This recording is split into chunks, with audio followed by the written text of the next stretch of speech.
We are told the graph gives information about the volume v litres of petrol in the tank of Jim's car after it has travelled a distance of d kilometres. We have been asked for part A to find the gradient of the graph for 2 marks, okay? So our gradient equals our change in y over change in x. Let's look at our graph.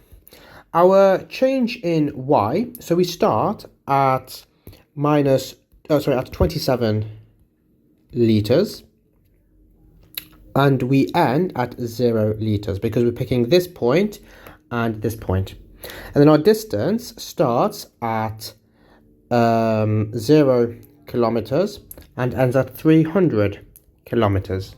Okay, so the change in y is minus 27 and the change in x is 300.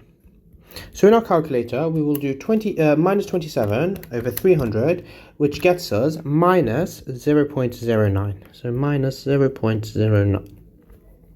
Right. Now, so this part is worth 2 marks. The first mark comes from a suitable method to find the gradient, as we have done here. Second mark comes from a correct answer. Part B has asked us to interpret what the gradient of the graph represents for 1 mark, okay? So, what is the gradient telling us? Well, in this case, it is telling us the volume of petrol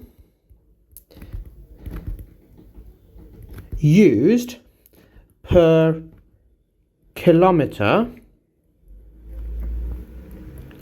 travelled by the car. There we go, because we're taking the change in volume and we're dividing it by the distance travelled. So it's the volume used per kilometre travelled. This part is worth 1 mark and you get 1 mark for a correct answer.